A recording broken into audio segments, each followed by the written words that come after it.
New Home Tampa Bay Sports Sunday. My name is William Austin. We are simulcasting on iHeartRadio today, and so we'll have people in that chat room as well as people in our own chat room, which I managed to remember to open. Check me out. I'm trying to open. It's not opening here on Blog Talk Radio, but that's okay. We've got lots to talk about. You know what? And I'm going to reach around there and pat myself on the back because this is not, frankly, a weekend that I'm excited about sports. Again, I think the third week in a row, 66% of the teams that I root for found themselves losing on the losing end of the stick. Those are Armwood High School, because my kid played at Armwood High School here in town, a really good program. And Sean Callahan's a great coach and has developed a great program and a high expectation of winning there. That the kids do well. So we still cheer for the Armwood Hawks, although my son left there in 2008. We still cheer for the Armwood Hawks. Of course, I went to Florida State University. We still cheer for the Seminoles. And, of course, my hometown team, the Tampa Bay Buccaneers. So I think 2 weeks ago, Armwood lost, and so did Florida State. The Bucs managed to get a win.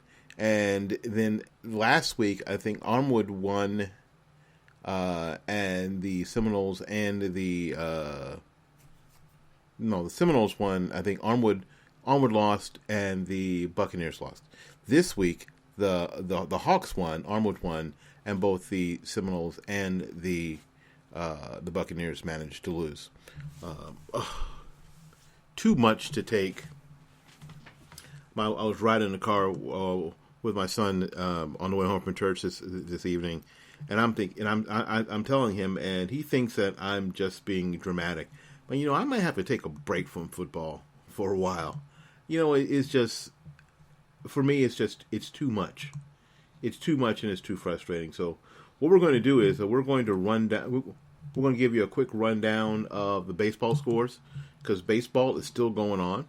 We're getting closer and closer to the American League and National League Championship Series or Divisional Series. So we're getting closer and closer. So we're going to run down the baseball scores for today. It was the Toronto Blue Jays 2 and the Boston Red Sox 1. The Angels over the Astros 8-1. The Orioles over the Yankees 5-2.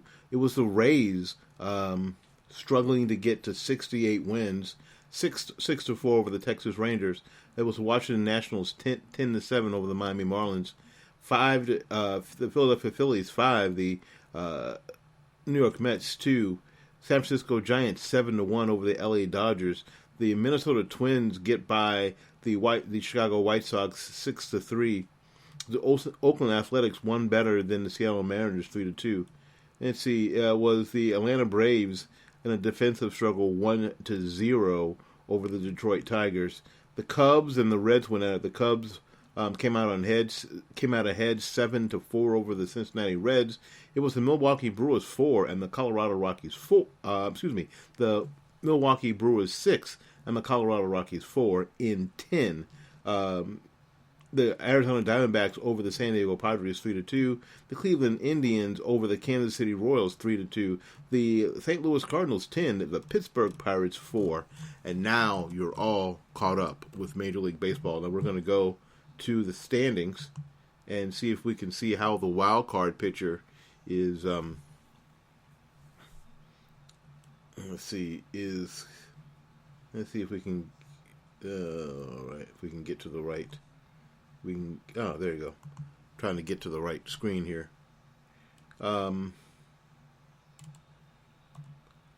Right now in the American League, it's pretty clear. It's the Toronto Blue Jays and the Baltimore Orioles leading. They are tied for the top position in the wild card race.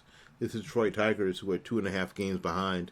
They've dropped to where the Toronto Blue Jays have won 2, and the Baltimore Orioles have won today. So there you go. In the National League, it is the New York Mets and the San Francisco Giants, with the St. Louis Cardinals one game out.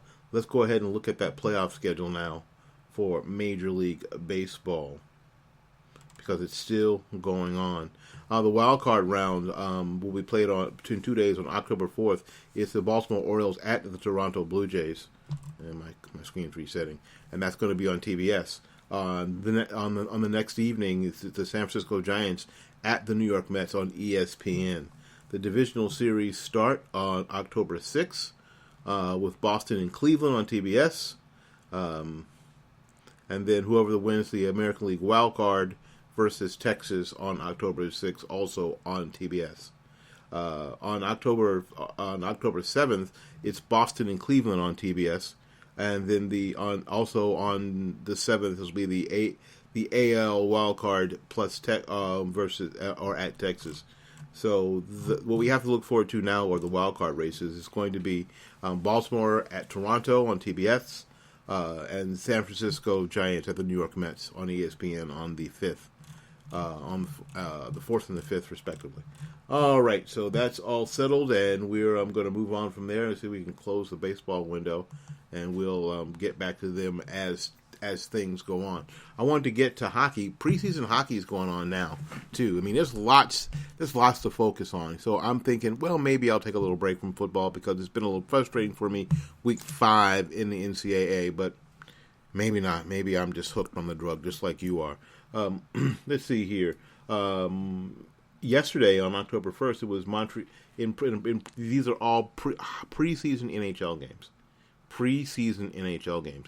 A lot of the players are still playing in the World Cup. Steven Stamkos for the Tampa Lightning is still playing for Team Canada, who it seems to be cruising to a World Cup hockey win right now. It is. It's Montreal 3. This was today. Montreal 3, Ottawa 2 in overtime. It was the New Jersey Devils 5 and the New York Rangers 4. Washington Capitals 2, the New York Islanders 1. The Boston Bruins 4. The Philadelphia Flyers 3 in a shootout. It was the Nashville Predators, I guess that's what they call themselves. And the Tampa Bay Lightning 4, Nashville 4, Tampa Bay 3, it was Chicago 4, and St. Louis 0, Arizona 3, and Anaheim 2 in overtime. And today it was Pittsburgh 2, Columbus 0, Detroit 6, Chicago 3, Minnesota 3, and Carolina 1. So there you go. Now you're caught up with preseason hockey too.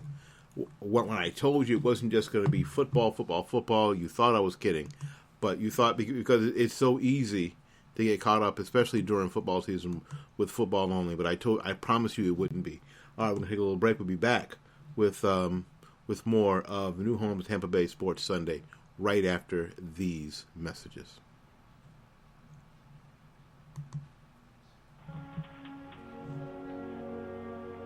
There is no greater American dream than the dream of home ownership. It is one of the things that separates us from the rest of the world.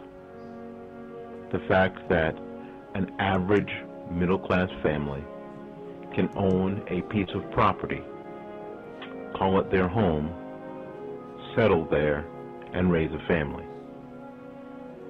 In the past few years, it has become more and more difficult for middle-class families to attain this dream. But my friends at New Homes of Tampa Bay are making this dream possible for many, many people. New Homes Tampa Bay, www.newhomestpa.com, 813-770-9452.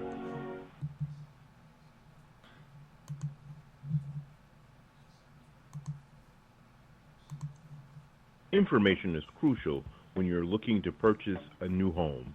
With so many choices of communities and options, choosing the right one for you and your family can be a daunting task. That's why you need to go to New Homes of Tampa Bay right now, www.newhomestpa.com, and get the information you need. Learn how people save thousands of dollars when purchasing new homes. Buy like the pros. New Homes Tampa Bay, www.newhomestpa.com.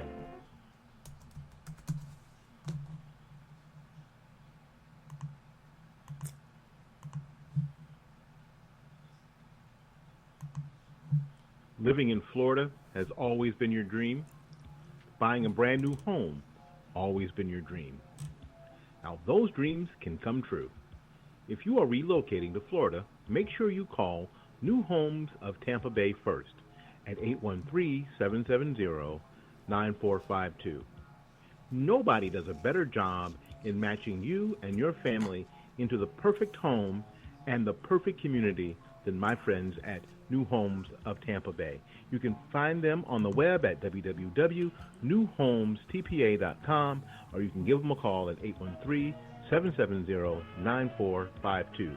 That's 813-770-9452.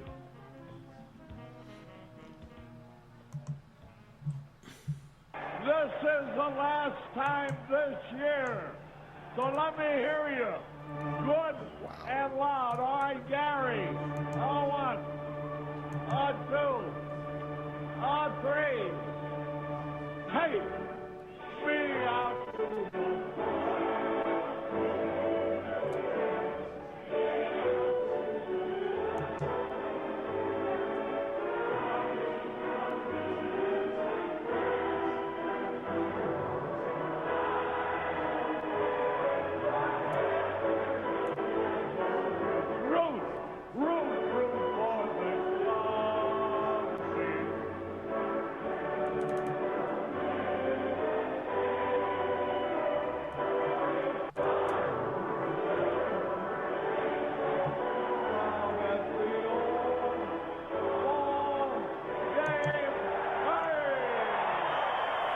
All right, we're back. We're back with more of New Homes at Tampa Bay Sports Sunday. It is a gas to be here. We're going to get through these college scores. It's going to be painful and awful, but we're going to get through these scores before we turn our attention to pro football today. And we've got to turn our attention to pro football. By the way, I just checked. The Pittsburgh Steelers are whipping the Kansas City Chiefs' ass 22-0 in the first quarter. They are bouncing back after being embarrassed by Philadelphia. My goodness gracious, Alex! It's just 22-0 with a minute and 13 to go in the first quarter. It is the Pittsburgh Steelers over the Kansas City Chiefs. All right, let's get to the college. Let's get to the college scores because I got to get through the top 25 scores anyway, and then we're going to bring our guest on. Let's see. Number 6 ranked Houston 42. The Connecticut Huskies 14. It was University of Washington 44. 7th ranked Stanford 6, and that's a surprise. Stanford's a good football team, kids.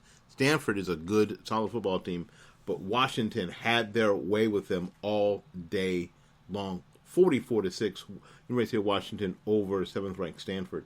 It was number 1 ranked Alabama 34. University of Kentucky 6, 3-3 at the end of the first quarter in that game. But you know what? They got it rolling and blew them out. That's what Alabama does. It was Ohio State, second-ranked Ohio State, all over Rutgers, 58-0. It was the 5th-ranked Clemson Tigers over the 3rd-ranked Louisville Cardinals in an ACC battle, 42-36.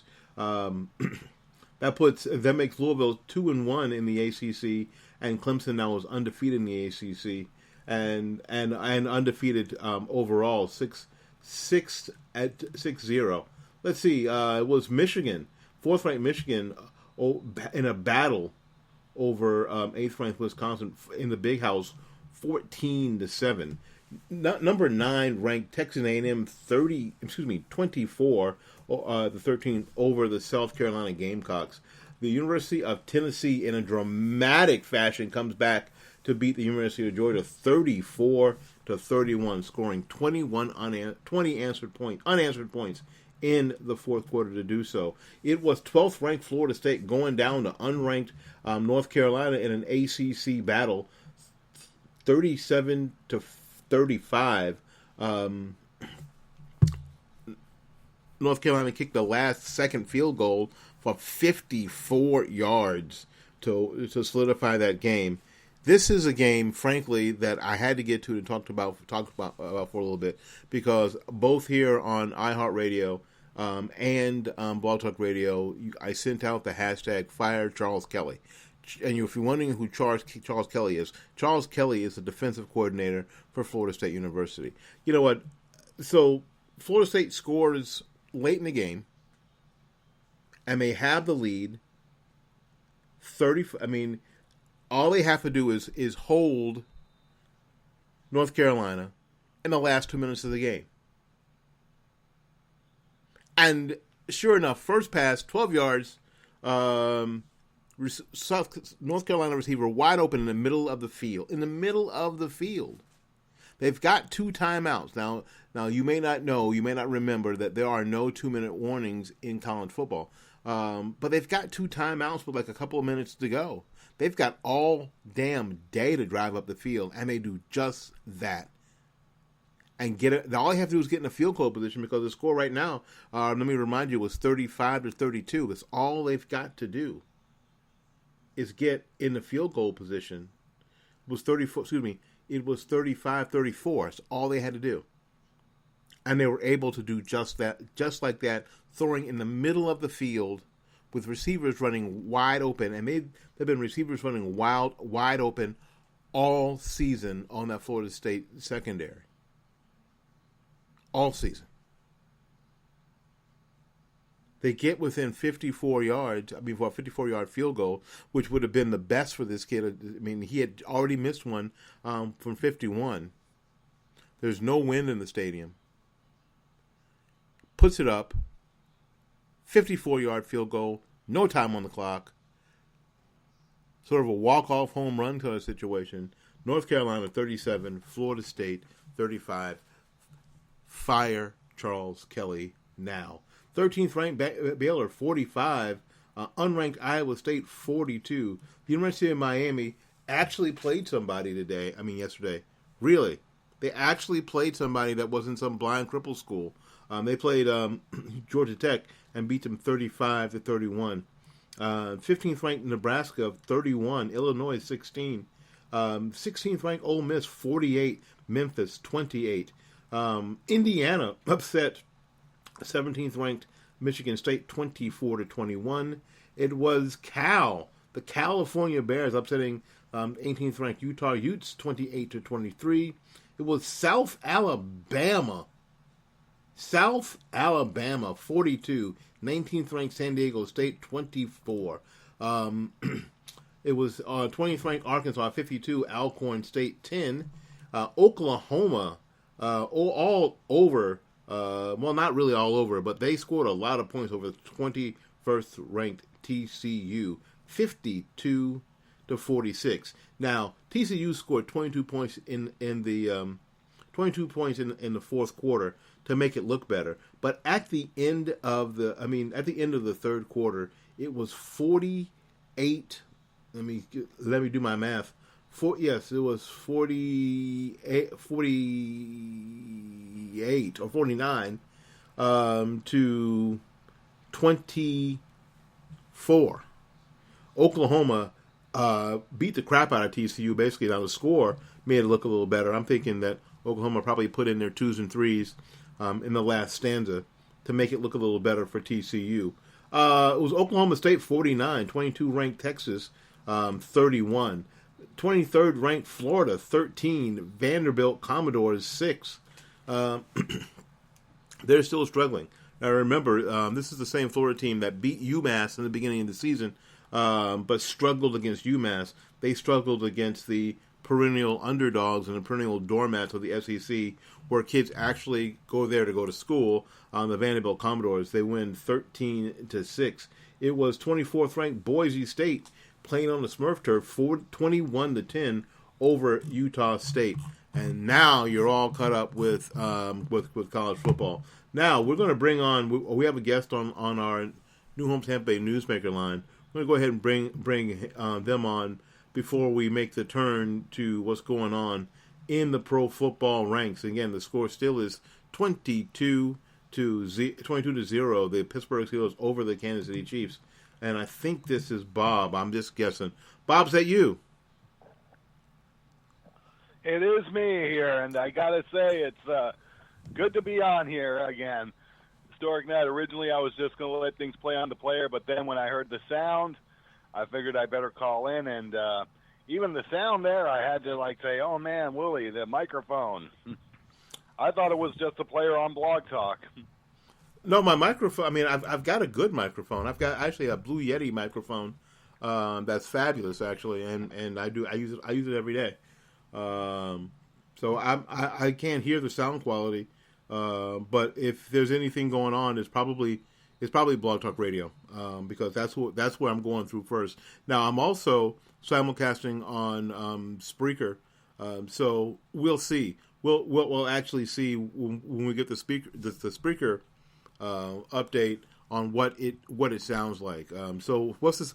So are we getting a lot of dropout? What's going on? It was just it sounded like a lot of rolling, like a film would be, like on a film. If the soundtrack wasn't probably correct or something, it would just it sounded like it would be rolling with the sound or something like that. Oh. That's basically what it was. Okay, is it better? It was like we were talking about like this. Oh. No, it's better now. It did shape up on its own, so yeah, it's all good. No, it's not. It's something in the transmission, because I'm proud of my setup. My setup is actually really, really good. I've got two, and for those of you who are listening who want to do this and are podcasters and whatever, the trick is to get a good mic, a Blue Yeti. Now, when I say Blue Yeti, that sounds weird. It's a company named Blue, and they and they make a microphone called a Yeti. It's a sort of a big ass microphone, but it's a big diaphragm mic. Sort of looks kind of old fashioned, but it sounds great. And Samsung makes a smaller mic called a Meteor mic. That's a great USB mic that you can take anywhere. It's really small. Actually, I use them when I do remotes. I take them both depending on the situation. So there you go. I'm glad it cleared up. Bob, we got to talk about the NFL. We're gonna get onto the scores, but we got to talk about my Bucks. We got to talk about what in the hell is going on with Tampa Bay right now. I mean, all the things that you can't do and win in the NFL, my Buccaneers are doing. You can't turn the ball over. You can't continue to turn the ball over and expect to win. 11 turnovers in 11 turnovers so far this season. 11 turnovers. You can't make untimely penalties that extend drives or stop drives of your own. All the stuff that you can't do. I mean, all the stuff that's in the book that's in page 1. Crap you can't do to win. The Buccaneers are again finding ways to continue to do. How does Dirk Cutter, in your opinion, can Dirk Cutter turn this around and salvage this season? This was never a playoff season, I didn't think, but how can they salvage this season so they can? So it's awful. We're talking about this. Only 4 or 5 games into the season, we're talking about what's going to happen next year. But can he salvage this season to show that there was improvement over Lovie Smith's 6-10 record last year, or do you think they'll eclipse the record of the Buccaneers last year? They were 6-10, I guess, last year, 6-6, and then dropped the last 4 games. Do you think that it's possible that they're going to do any better than that this year? I'm going to be honest. I don't know. I don't know if this is the year to do that. I mean, you fired Lovie Smith after 2 seasons, and he was in the process of rebuilding this team, which is something that does not happen in 2 seasons. It definitely doesn't happen in 2 seasons. And truthfully, I don't know. I don't know if Derek Cutter can. Is he putting everything forward that he really can? His talent is healthy. And and they have the players, they have the capabilities. They Jameis Winston is doing what he has to do. I don't know what's it's a question of maybe just the team gelling more or less. Are they gelling properly? Are they really are there players that have really where they need to be? I mean, there's so many things you got to look at with this Tampa Bay Bucks team. Just like I've said plenty of times with the Dolphins, I think blocking up front needs to be a little bit better. You need a few more people that can do things like an Ali Marpet can. You need and truthfully, I find probably their biggest problem, being more in their secondary. And I think if I'm Derek Cutter, I'm looking to see where I could really step up, where I could step things up on the front line and in secondary on defense. So I don't know. I don't know if I'm missing something here with Tampa. Somebody let me know.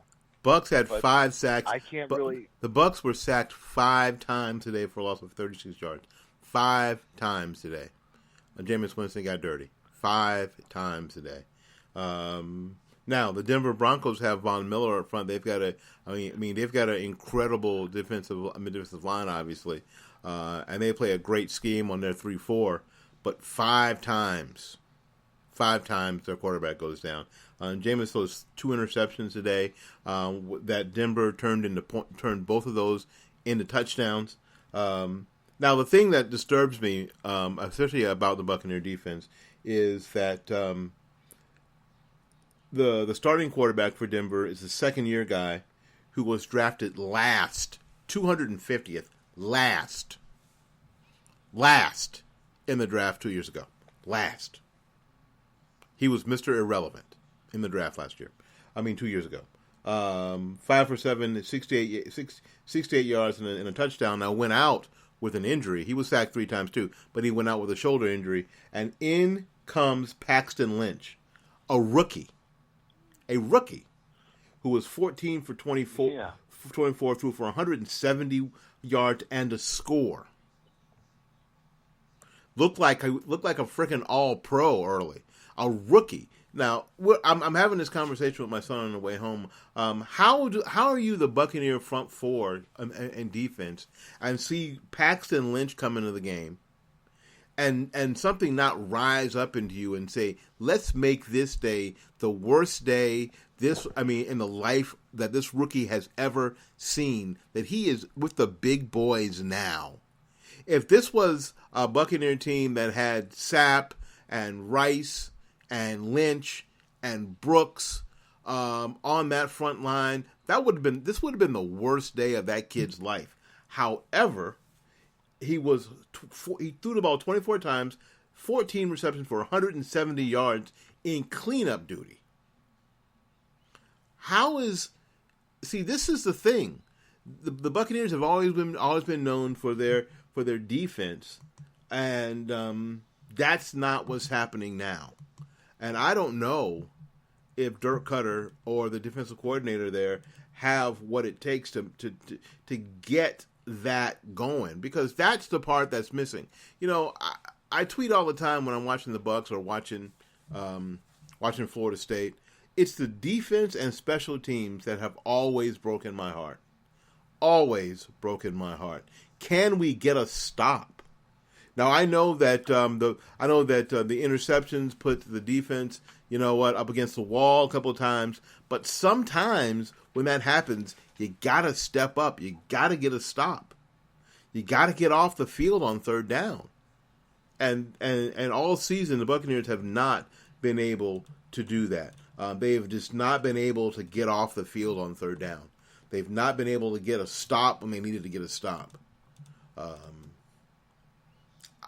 For me, Bob, football starts on the offensive line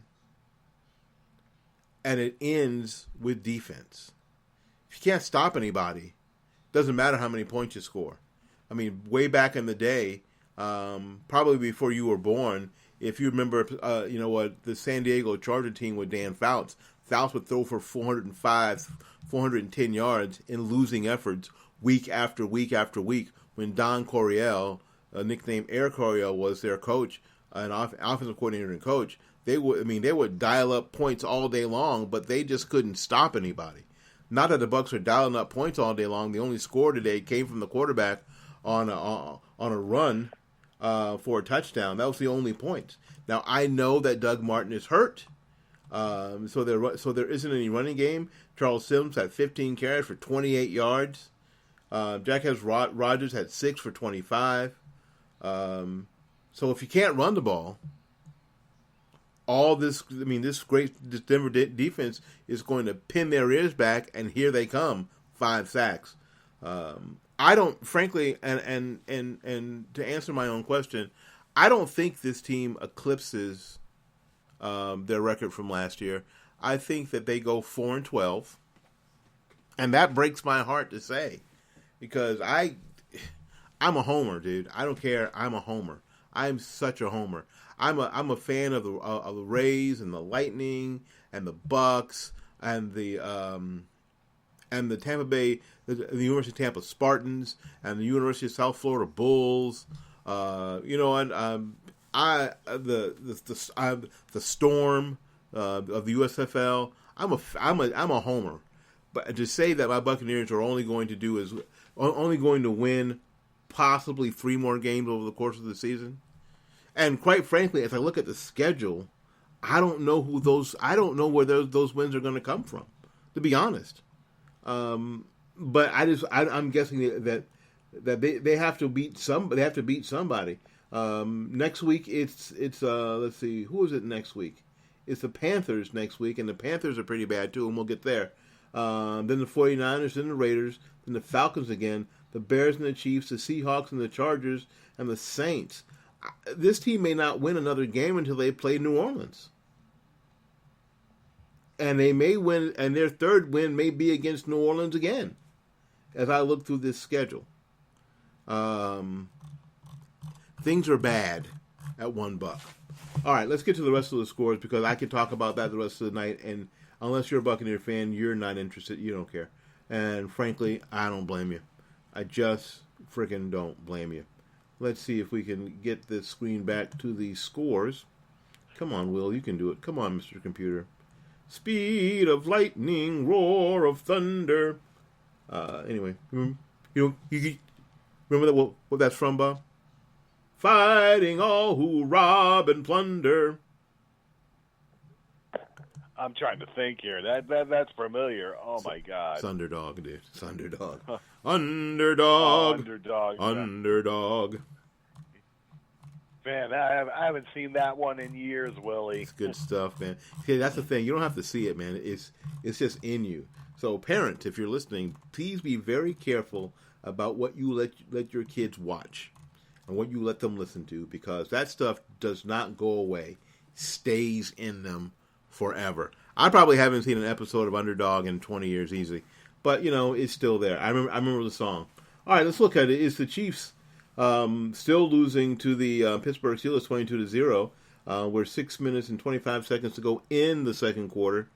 Pittsburgh has decided that after getting embarrassed last week, that somebody had a come to Jesus meeting there in the locker room, and they're taking everything out on the Kansas City Chiefs. Let's see.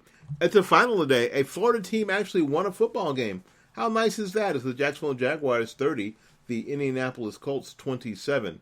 What in the hell's happening in Indianapolis? This team should just be better than that. Both teams are right now 1-3.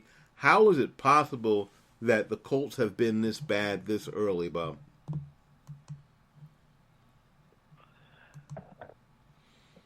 Oh my God.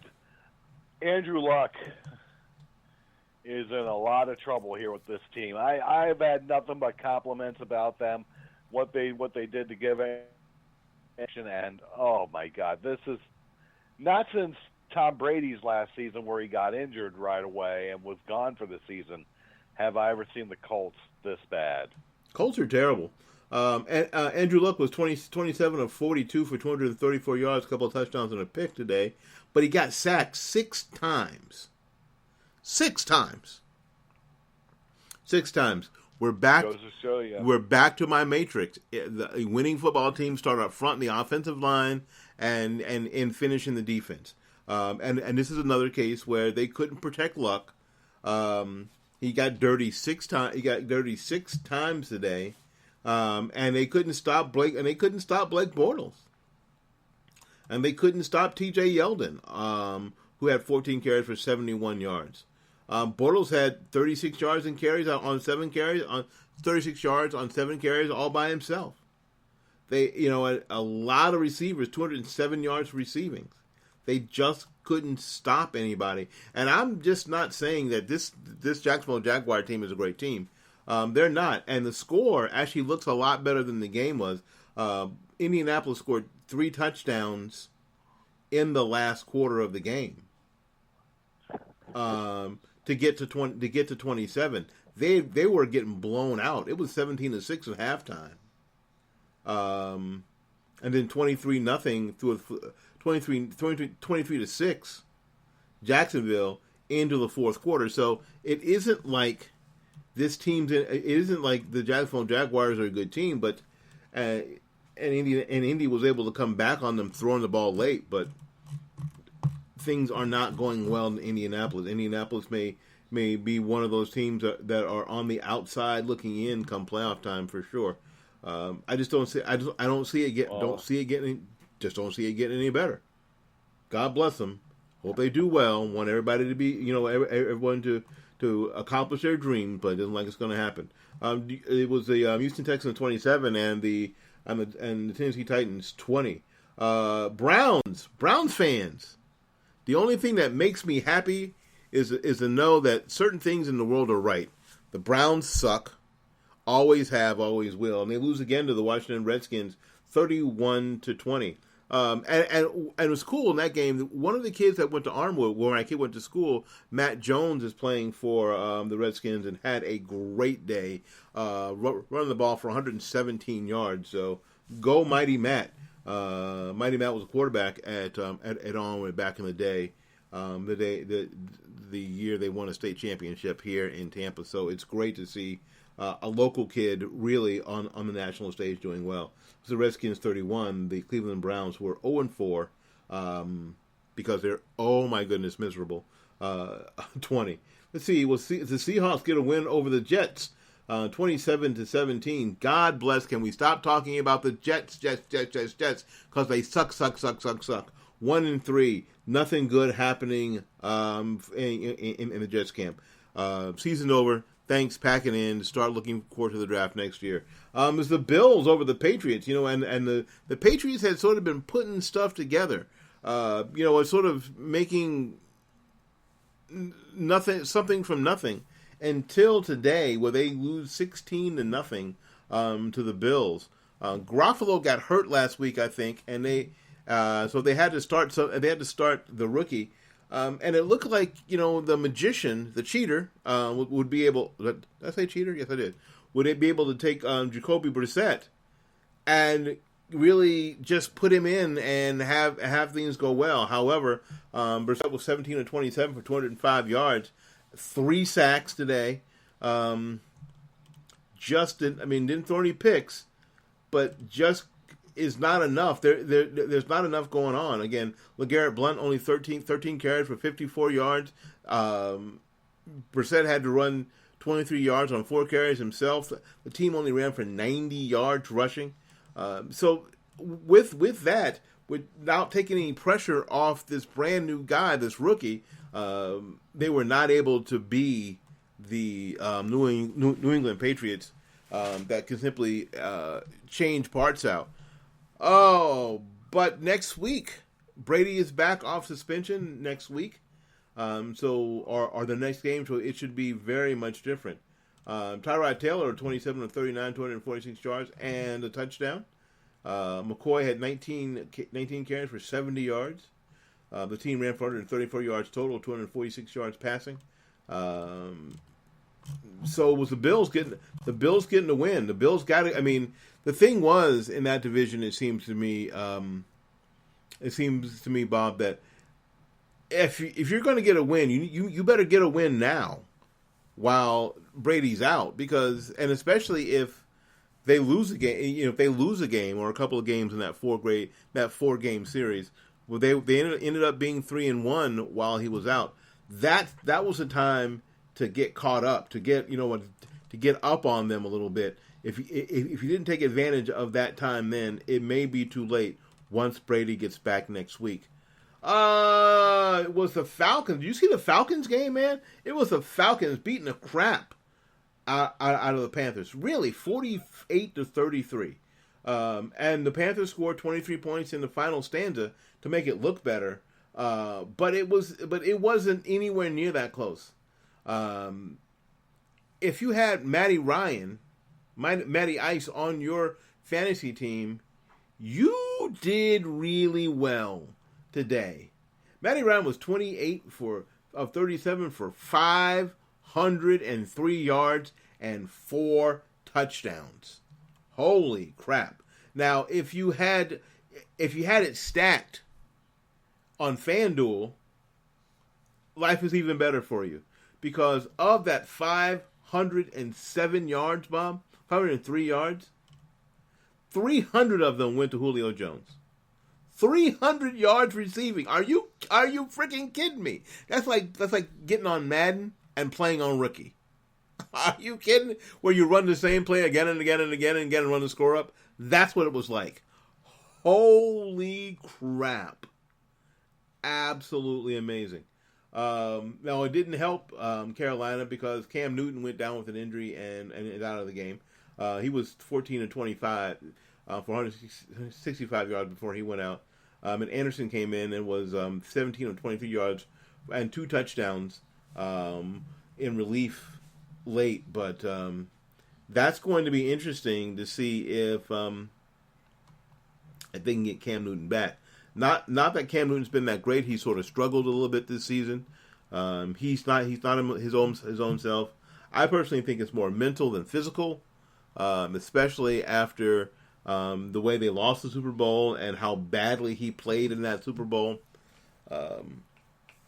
He just doesn't seem to have the same fire. He doesn't seem to have the same focus, Bob. His footwork is scary, kind of bad, like rookie bad.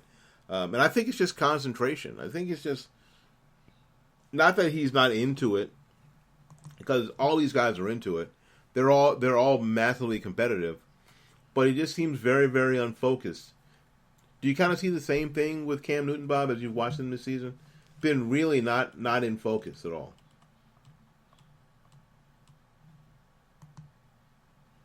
All right, Bob muted himself because he does that sometimes. Yeah, I have a tendency to do that, where that goes, because I am also getting some PMs here at the same time too. So yeah, I do have a tendency to do that. Yeah, I mean, do you think Cam, when you watch him, does he seem a little just not as focused and dialed in as we're used to seeing him?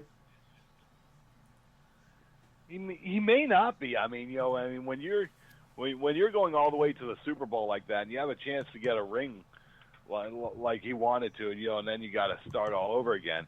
That can change you, especially if you didn't come out with a Super Bowl ring.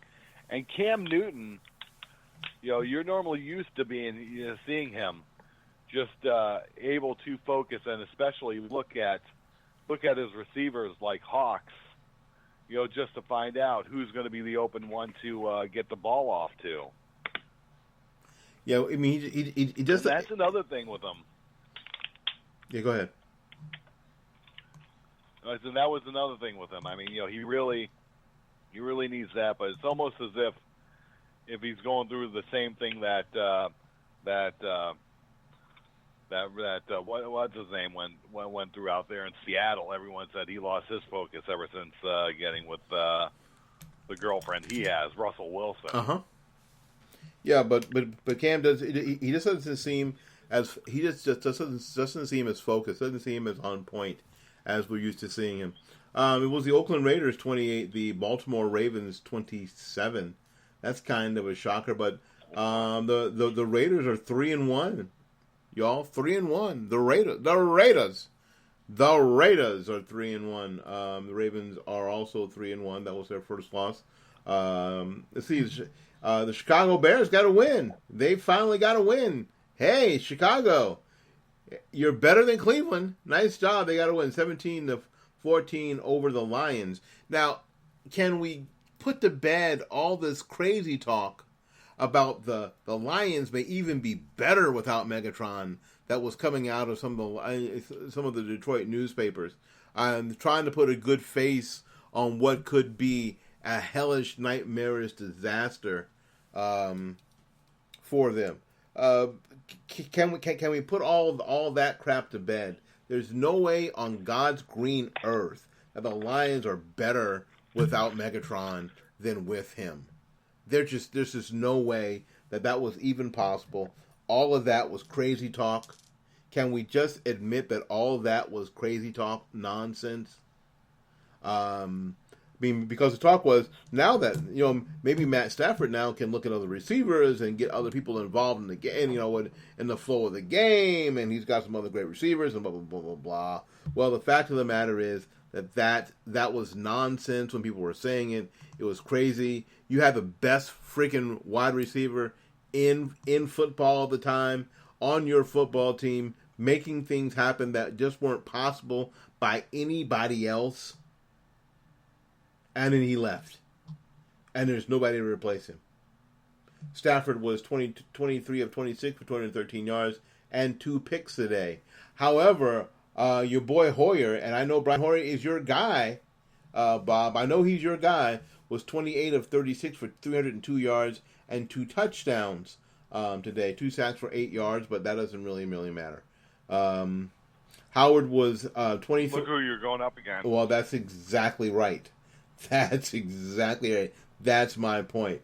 Juwan Howard had 23 carries for 111 yards, which took some pressure off Hoyer, obviously, if you got some running game going on. Threw the ball for, again, 302 yards. There were no fumbles in the game, and the only interceptions were by Matt Stafford. So when you have that sort of stuff going on, you can win football games. I think that this was probably a pretty competitive struggle because both of these teams are very similar, and I think they're very similar in their abilities.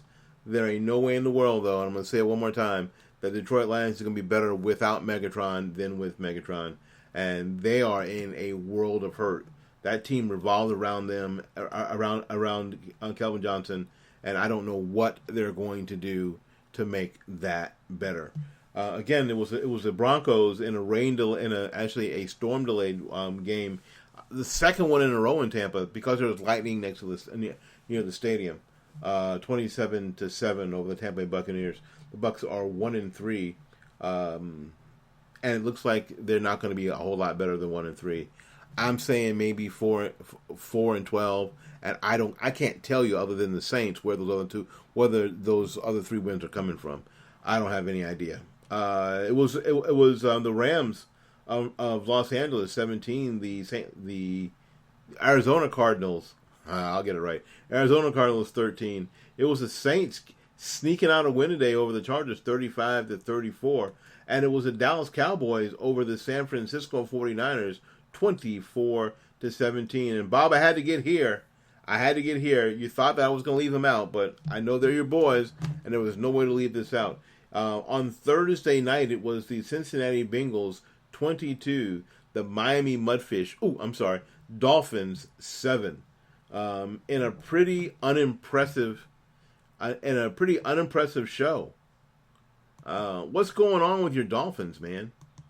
They scored 7 points. They scored 7 points early and didn't come anywhere near the goal line until then. Your boy Ryan Tannehill, 15 of 25, 189 yards, a touchdown and a pick, sacked 5 times, versus Dalton, who was 22 of 31 for 296 yards and a touchdown and only 1 sack. So what's the deal? Can they run the ball? Can they throw the ball? Can they tackle anybody? Can they cover anybody? What? Come on now. What's going on in Miami? I know what's going on here in Tampa. What's going on in Miami? This is where the Dolphins, and I've said this plenty of times, this is where the Dolphins should have kept Samson Satali on board, because that offensive line, when Mike Pouncey went down, that offensive line just fell apart. It really did. You expect Jawan James to step up. You know, Brandon Allen. After this year, I hope he does retire, and really Lermy Tunzel in the position of guard, not the best at all, because they're lacking at guards. Lermy Tunzel wants to be a tackle. He doesn't want to be a guard.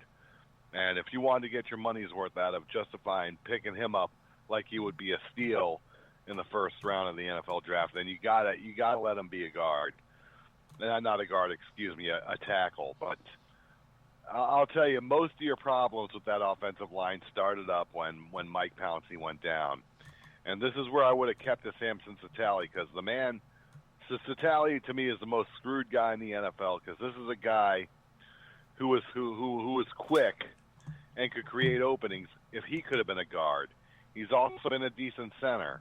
And Samson Satali said he would have stayed here in Miami if they offered him a contract. You know, he would have stayed here in Miami, would have made this the only exception to where he would be a backup. And I just got to say that I'll be the first to say this. I'm not for what Steve Ross is allowing. I'm not for Adam Gase. I'm not for the GM or the guy in charge of operations like Bill Parcells was, the ex-Jets GM. I think you got a terrible situation going on there here in Miami, and it's just with the Miami Flounders, and you need to get it right. So sorry. It's the Flounders, not the Dolphins or the Mudfish. I like Mudfish because there's alliteration there. Yeah, but for Ryan Tannehill, I thought things were going to get better for Ryan Tannehill, because it looked like Adam Gase was using Ryan Tannehill to his potential. But Tannehill, he can't get the ball off fast enough, and when he does get the ball off, you know, he's really just simply a pocket passer. And truthfully, at this point, they're going to keep playing Tannehill, and they're going to hope that some miracles happen with Tannehill to where he starts to impress us, because my guess is they're going to want to trade him. They're going to want to trade him, and they know they got to really rebuild in the back with their quarterbacks, and really with their running backs too. So look for them to do whatever they can for Ryan Tannehill to impress, so they could get best possible value on a trade. But that's about it. I mean, I can't say much more. That game was a joke. And I knew it was going to be a joke, because it was just, this Dolphin team still looks like that same team that looked like it was falling apart when you fired Philbin. Yeah. So if I'm going to say anything here, I don't know where these quote experts say the Dolphins will win 12 to 13 games this year. Not in this league, they won't. Not in this league. They can't turn. You know what? They're like my Buccaneers. There's absolutely no sign that they're ready to. I mean, that they're a player away. That they're a couple of breaks away from actually making. I mean, making a season of this and having a massive turnaround. This team is, again, if they were going to win some games in that division, they were going to win some games when Brady was on the bench, and now next week that's over. And it doesn't look like they have what it takes, even on offense, frankly, to score enough points to be competitive in their division, let alone in the rest of the league. So it was the Cincinnati Bengals 22, the Miami Dolphins 7. Tomorrow, you'll get to see the New York Giants versus the Minnesota Vikings. So that should be a good game. The Vikings are undefeated, and they're at home. The Giants are 2-1. The Giants have been looked at by a lot of the prognosticators as a team that might end up in the Super Bowl. So will the Vikings be giant killers tomorrow? They certainly were last week. Played really well last week in their win. So I don't know, frankly, if the Giants have enough on the road, but we shall see for sure. But again, they beat the Panthers last week. Now, I think the Panthers might have been may have really be exposed now. The Panthers are not, and we talked about this earlier. They're simply not the Panthers that we thought they would be. They are not. So, I was going to do this, and I'm glad you're here, Bob. That way, I don't have to do this by myself.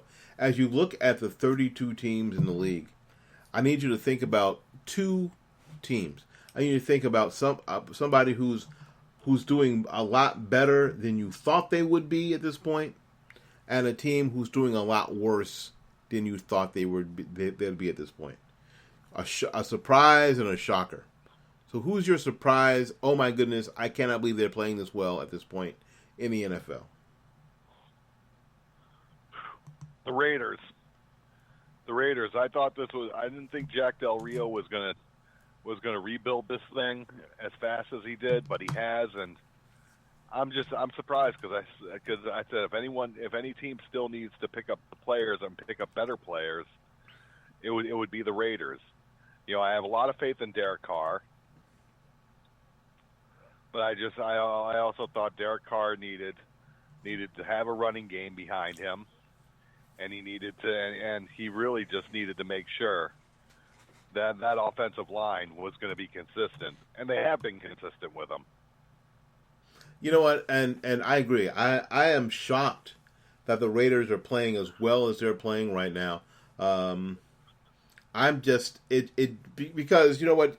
If you just look at recent history, to me it seems like the Raiders have been in this rebuilding phase, and not in rebuilding like normal rebuilding, just sort of this chaotic phase of they couldn't decide what kind of team they wanted to be, what kind of athletes they needed to draft. Their front office seemed to be in disarray. All hell seemed to be breaking loose every day, and Raider Nation. And for them to be playing this well at this point in the season is kind of a surprise to me. All right, Bob, who's a lot worse than you thought they'd be at this point? 90 seconds. That's a good question. That is a good question. Who's a lot worse? I'm going to be honest with you. I'll say it straight out. I'm going to say the Indianapolis Colts. That's a good one too. I thought the Indianapolis. On paper during the draft, I thought they did a lot just to get that protection there for Andrew Luck, especially after injury. 60 seconds. I think so too. Has held up. And we only got a minute, so I'm going to finish this up. I'm actually surprised that the New Orleans Saints are playing as badly as they're playing. I know that their defense struggled last year, but I was pretty sure that they would shore that up. And they've still got Drew Brees. I thought they would shore that up, but they haven't. The Saints are a bad football team right now. If you look at the NFC South, the Bucks, the Panthers, and the Saints all have the same record, 1-3. Holy crap! Crap! All I can say is this: where the two names you brought up there goes, and it almost did happen. Fire Chuck Pagano. And fire Sean Payton. Yeah, well, and fire Charles Kelly, that's for sure. All right, we got to get out of here because we are, I think we're a little past time. Listen, thanks so much for coming to New Home Tampa Bay Sports Sunday. Bob, thanks for joining me today. Just like always fun, always good stuff.